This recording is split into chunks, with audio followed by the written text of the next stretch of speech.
TikTok မှာကိုကြိုက်တဲ့ဗီဒီယိုတွေကိုဘယ်လိုမျိုး download ရမှာလဲဆိုပြီးတော့မေးထားတဲ့ comment တွေကိုလာပြီးတော့ reply ပြန်ပေးချင်ပါတယ်တကယ်လို့ကိုကိုရင်က TikTok မှာကိုကြိုက်နေတဲ့ဗီဒီယိုတွေတခြားသူတွေရဲ့ဗီဒီယိုတွေကိုစေ့ချင်တာပဲဖြစ် down ချင်တာပဲဖြစ်ဖြစ်ဘယ်လိုမျိုး down ရမှာလဲဆိုတာကိုဒီနေ့ဒီလိုလေးမှလာပြီးတော့မျှဝေပေးသွားမှာဖြစ်ပါတယ်တကယ်လို့ကိုကိုရင်က TikTok မှာဗီဒီယိုတွေကို down ချင်တယ်ဆိုရင်တော့ဒီဗီဒီယိုလေးကိုစောင့်လိုက်ကြည့်ပြီးပြောချင်ပါတယ်ဒါဆိုလို့ရှိရင်ဘယ်လိုမျိုး down ရမှာလဲဆိုတာကိုသွားပြီးတော့ဒါဆိုလို့ရှိရင်အရင်ဆုံး TikTok တွေကိုသွားပေးပါ English လို့ညက်မပြောပါနဲ့လား TikTok တွေကိုရောက်ပြီဆိုတာနဲ့ဥပမာကိုကကြိုက်နေတဲ့ဗီဒီယိုတစ်ပုဒ်ကိုဥပမာဒီဗီဒီယိုတစ်ပုဒ်ဆိုပါစို့နော် အကိုရဲ့ဗီဒီယိုပြောရင်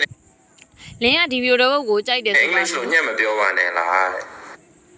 လင်းကဒီဗီဒီယိုတစ်ပုဒ်ကိုကြိုက်တယ်ဆိုပါစို့ကြိုက်တဲ့အခါမှာဆိုရင်ဒီမှာပေါ့နော်ဒီ share တဲ့ခလုတ်ကလေးကိုနှိပ်လိုက်ပါကိုယ့်ရဲ့ for you တဲ့ကိုရောက်လာပြီရောက်လာတဲ့အခါမှာကိုကနေပြီးတော့ကြိုက်နေတတ်တယ်ဆိုလို့ရှိရင်ဒီဗီဒီယိုကိုထောက်လိုက်ပါထောက်ပြီးတဲ့အခါမှာဆိုရင်တကယ်လို့ကိုကနေပြီးတော့ကိုယ့်ရဲ့ဓာတ်ပုံ gallery ဗီဒီယိုတွေကိုမရောက်စေချင်ဘူးဆိုရင်တော့ဒီမှာတန်းပြီးတော့ပေါ့နော်ကိုနောက်တစ်ခါပြန်ကြည့်လို့ရချင်တယ်ဆိုတော့ဒီ save ခလုတ်ကလေးကိုနှိပ်လိုက်ပါတကယ်လို့အဲ့ဒီလိုမှမဟုတ်ဘူးကိုကနေပြီးတော့ရင်ကိုရဲ့gallery ထဲမှာတင်ထားခြင်းနဲ့ဆိုလို့ရှိရင်တော့ဖုန်းထဲ gallery ထဲမှာတင်ထားခြင်းနဲ့ဆိုရင်တော့ဒီခလုတ်ကလေးကိုနှိပ်ပေးရမှာဖြစ်ပါတယ်ဒီ share တဲ့ခလုတ်ကလေးကိုနှိပ်လိုက်ပါနှိပ်ပြီးဆိုလို့ရှိရင်ဒီဘက်ကိုနည်းနည်းလောက်ဆွဲလိုက်ပါပေါ့နော်ဒီမှာဆိုလို့ရှိရင် save video ဆိုတာရှိပါတယ်နော်ဒီ save video ဆိုတဲ့ခလုတ်ကလေးကိုနှိပ်လိုက်ပါ